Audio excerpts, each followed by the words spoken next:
I take it that the heart of the Messiah, the heart of the Master, it's important to Him what His people desire. He wants to hear that. He wants to know that.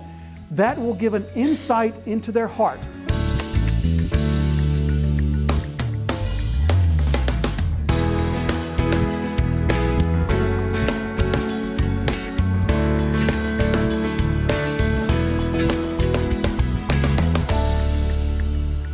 So He took the 12 again aside and began to tell them what would happen to Him. Verse 33, saying, see, we are going up to Jerusalem. And the Son of Man, so there's that title, Son of Man. I'm not going to pause to go through that again. We've gone through that title a couple of times, once in Daniel 7. Also, we went through that on the Good Friday message 2 years ago, if you want to reference those. But just as a quick reminder, that title, Son of Man, is a title that is heavily freighted with messianic meaning. Often we think that Son of Man is sort of the opposite of Son of God. So Jesus is fully God, fully man, like we just confessed in the Apostles' Creed. He's fully God, fully man.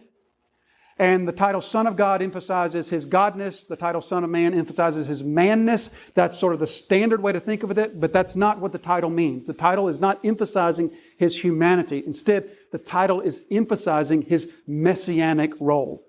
That's the context of Daniel 7 when the title is used. And when Jesus uses that title, what He's emphasizing is His messianic role and the fact that He has become human so that He could what? Die. So that He could die. So Son of Man, He's speaking of His mission to die for His people, His messianic role. So He says, see, we're going up to Jerusalem and the Son of Man will be delivered over to the chief priests. Now, some of your translations, if you're in the King James or possibly some others, maybe NIV, I don't know. But I know the King James, I think, has betrayed. And unfortunately, that's not a real great translation. And you might say, well, what's the difference between delivered over and betrayed? It's the same thing. Well, it's the same result in the end, but it's two different words. Mark didn't use the word for betrayed. He used the word for delivered up or given over. And the difference, I think, is worth noting. Because the difference is this. Jesus was delivered over to the Gentiles by way of Judas's betrayal. That's how He was delivered up. But that's not what Jesus is talking about here. Jesus is using the word delivered over because what we're to connect here is a delivering of Jesus over to the Sanhedrin, to the Jewish authorities. They will then deliver Jesus over to Pilate.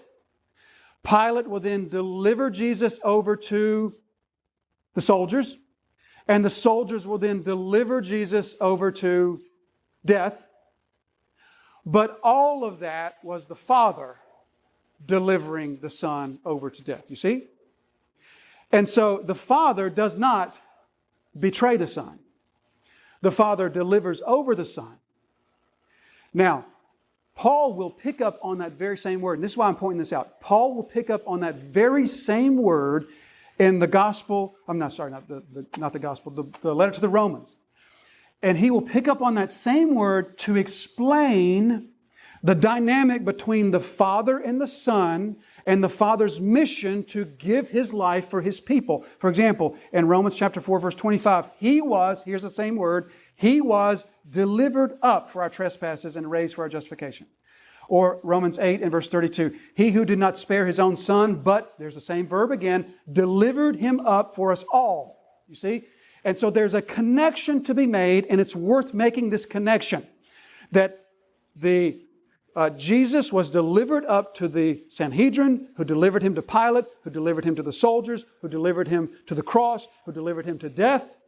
But all of that was the Father's delivering the Son over unto death. As Acts tells us in Acts chapter 2 and verse 23, this Jesus delivered up according to the definite plan and foreknowledge of God. So God was the one delivering. Nevertheless, you were the one crucifying. Okay? So that connection is helpful there to see. So He's going up to be delivered over to the chief priests and to the scribes. So here, as Jesus will explain, He will give for the third time this prophecy of His impending suffering and death. He will give us more information and more detail than He's given in the previous two. So the first piece of detail that he gives us here is he gives us the detail about the chief priests and the scribes. So here Jesus is saying, I'm telling you ahead of time, there's going to be a trial. There's going to be a trial. I'm going to be put on trial. So Jesus is not only saying he's going to be delivered over to the Gentiles and killed, which is what he said previously, but now he's saying, and also there's going to be a trial involved. I'm going to be put on trial, and I'm going to be convicted, and the chief priests and the scribes, and they will condemn him to death, so there's going to be a death sentence. This will not be an illegal execution. Well, it will be illegal, but technically it will be a legal execution. Okay? So this is another piece of information he's giving, that they will condemn him to death, and they will then deliver him over to the Gentiles. He said that before. They will deliver him then over to the Gentiles. Why will they deliver him to the Gentiles? Because the Jews could not execute by crucifixion. The Jews, if they were to execute, it would be execution by stoning. And that's not how Jesus was prophesied to be executed. Psalm 22, written about 1,000 years before the cross, Psalm 22 is an explicit description of execution by crucifixion.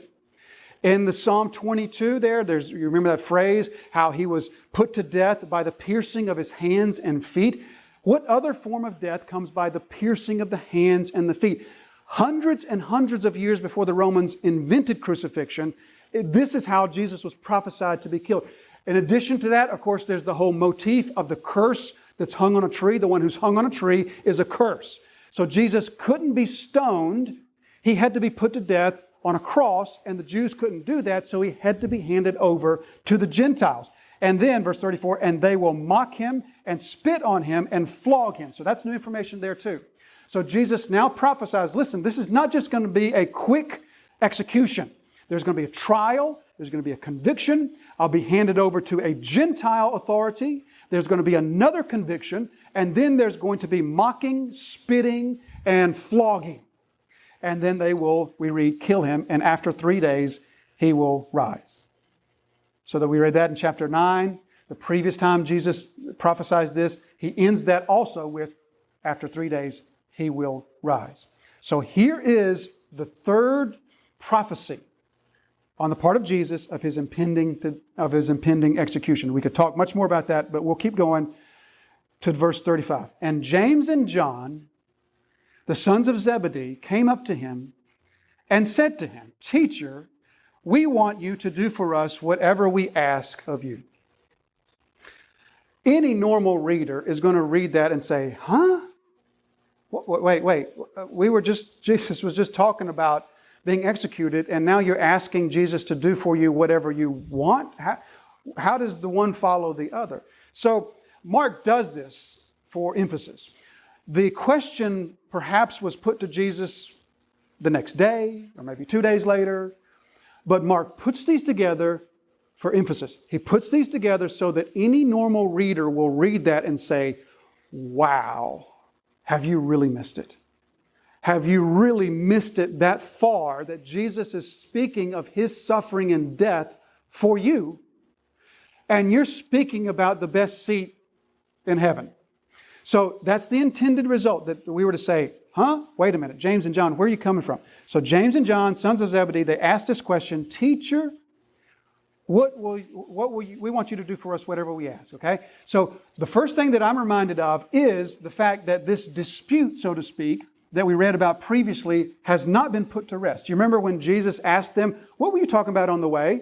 And they didn't want to answer him because they had been talking on the way about who will be the greatest in the kingdom.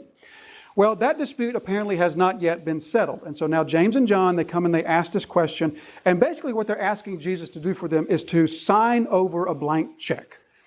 To take a check out of his father's checkbook, sign his name and say, here, you fill in the rest. And to say, whatever you want, I'm going to give you a yes ahead of whatever it is that you ask for. Which is, I guess, not at all that unusual of a thing. We do the same thing, don't we? Don't we do all the time? You say this, I say this. Someone says, hey, will you do me a favor? Meaning that they're looking for a yes-no answer. Will you do me a favor? Will you? You will? Okay. Let me tell you what the favor is. And that's how it works. I mean, you're supposed to say yes or no before you hear what it is that they want. Now, sometimes people are, I guess, astute enough to say, well, what is it? Or if I can, something like that. But this is the same sort of thing. Jesus is asked this question, we want you to do for us whatever we want you to do. We want you to write this big, grand, spiritual, supernatural check and agree that whatever we ask you to do, you'll do for us, okay? And so that's the question that is then asked for him. But before we go further, I do want to just pause real quick and just ask the question of who made this request. We're told here James and John made the request, two brothers, sons of Zebedee. But if we were to look at Matthew's parallel account in Matthew chapter 20, we're told there that Salome, the mother of James and John, was the one who came to Jesus and knelt before him and asked the same question. So the question is, well, who made the request? And is this one of those places in which we say, you know, the Bible just can't get it right. It can't even get the smallest details right. And here's a contradiction. Here's a conflict between what Matthew says and what Mark says. So we can't believe anything that this book says. Is this one of those places? Certainly not. This is quite easy to reconcile. We understand here that in coming to Jesus and making this request, Mark chooses to not include the mother. Matthew chooses to include the mother in the whole scenario. Mark makes the account just a little bit more succinct and just includes James and John. But we can easily understand how this thing played out. We can easily understand that here's James and here's John and here's their mother. And they're maybe talking about this. And they say, Mom, you ask him. And so she goes up and she asks him the question. And they're sort of all three there together. But then Mark is making his point by not even mentioning the mother. We see that plainly. That's clearly what's happening. Because, for one thing, if we were to look at Matthew's account, even though in Matthew's account the mother asked the question, right after the initial dialogue when Jesus says, what is it that you want? Right after that, Jesus' answer clearly in Matthew is directed to James and John, not to the mother. So plainly they're saying the same thing here. Plainly what they're saying is it was James and John who were behind this. And maybe they got Mom to be their spokesman for it, which I'm sure she was a willing spokesman. How noble, how admirable. I mean, should we just pause for just a minute and say, what a good mother, desiring such a supernatural spiritual blessing for her sons. What a good, blessed mother to want that for her sons and to go before the master to ask that. We'll talk a little bit more about that in just a minute. But nevertheless, Jesus makes it clear that it's James and John who are behind this because even in Matthew's account, Jesus' answer is only directed to James and John. He knew their hearts, he knew who was behind it, and he knew the motives of everyone who was asking. So the question then, will you do for us whatever we want you to do? Now verse 37, and they said to him, well, here's the request. Grant to us to sit one at your right hand and one at your left in your glory. So there's their request. Quite a small little, just a little minor thing. For eternity, we want to be at the right and on the left. Is that okay? I mean, we're not asking too much, are we? So there was the request. And it sounds to us, it lands on our ears, at least initially, as quite a grand thing, doesn't it? Wow, to sit at Jesus' right and at Jesus' left. What an incredible request. But if we think for just a moment, I think that we might realize it really wasn't that grand of a request, or at least that out of the ordinary or that extravagant of a request, because we're reminded that Jesus in Matthew 19 had promised the apostles, when I come into my glory, you will sit on 12 tribes judging, or on 12 thrones judging the 12 tribes. So in Matthew's account, that comes in chapter 19. Chapter 20 is this parallel account. So previous to this, Jesus has said to the apostles, you will sit on 12 thrones. So he's already told them that. So James and John are asking, in essence, for a specific two of the 12 thrones. Now, furthermore, we might think, well, did James and John have any real reason to ask to be the two special ones? Or are they just out of the blue saying, hey, Jesus, we want to be the most special of the special? Actually, James and John had a lot of reason to think that this was perhaps a somewhat reasonable request. Let's think about this. So first of all, James and John were among the very first ones whom Jesus called to follow him. Among the very first. Secondly, James and John had a biological relationship to Jesus. We don't know this conclusively, but it's almost certain that James and John and Jesus were cousins. Salome, the mother of James and John, we're told in the passage that their father Zebedee, Zebedee's wife was Salome. Their mother was this lady named Salome. We have good reason to believe that Salome was Mary's sister, which, by the way, means that in Matthew 20, when Salome is at Jesus' feet, that's his aunt at his feet. Doesn't that put a little bit of a different spin on it to you? Had you ever thought of Jesus' aunt kneeling before him and making that request? So there was the biological connection. They were cousins. They were among the first disciples to be called. Also, James and John, from the beginning, have been part of an elite group of three. And that elite group of three has repeatedly been given additional revelation and insight and time with Jesus. You remember when they went to the home of Jairus, Peter, James, and John were the three who were allowed to come in and witness the resurrection of Jairus' daughter. Or, of course, the Transfiguration. Peter, James, and John are taken up the mount, and they witness not only Christ in His full glory, but they also witness Moses and Elijah there, who are there to witness for Christ. So they were part of this special group, this special inside revelation. There's the biological connection. There's the fact that they've been followers since near the beginning. And so really, it's not all that extravagant of a request that they're making. They've been told that they will occupy one of 12 thrones, and they're asking, well, can it be one of these two? So that's the request. Perhaps not a request that's too far. So he says, grant to us to sit to one at your right hand and one at your left. But before that, notice how Jesus says, what is it that you desire? He says, grant to us whatever we wish. Jesus says, what is it that you wish? In other words, He wants to know what their desire is. He wants to know what it is that they want. That might sound like just a piece of throwaway information, like Jesus is just getting to the chase. He wants to know, well, okay, what are you here for now? But I don't take it that way. I take it that the heart of the Messiah, the heart of the Master, it's important to Him what His people desire. He wants to hear that. He wants to know that. That will give an insight into their heart. That will tell Him something of their heart.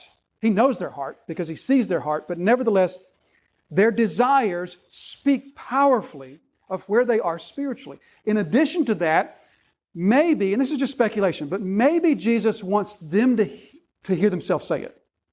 Maybe there's some benefit in hearing themselves say, can we sit at your right and on your left? You ever done that? You ever, after you said something, you thought, that once I said it, that sounded pretty bold. So maybe He wants them to just hear themselves say it. So He's interested in their desire. He's interested in what they want. But then we read, grant to us to sit one at your right hand, one at your left. Jesus said to them, you do not know what you are asking. Are you able to drink the cup that I drink, or to be baptized with the baptism with which I am baptized? So here Jesus is reminding them of the kingdom principle of glory follows suffering. That's always what we see in Scripture, that glory follows suffering, not the other way around. So Jesus asked them, are you able to drink this cup and to be baptized with this baptism? That's Old Testament metaphor, that's Old Testament symbolism that speaks to us. First of all, the cup speaks to us of suffering, particularly suffering as a result of the wrath of God. That's what the Old Testament will often use a cup for, drinking the cup as drinking the wrath of God, particularly the wrath of God upon sinful, deserving men. All right, so think about a cup and just think about what happens in a cup. The contents of a cup you put in you. They go into you. And they become you. I mean, that's what happens to what we ingest. The food and the liquid that we ingest, it becomes part of us. And so Jesus will drink this cup of the wrath of the Father, wrath which He does not deserve, but wrath which we deserve, which His people deserves.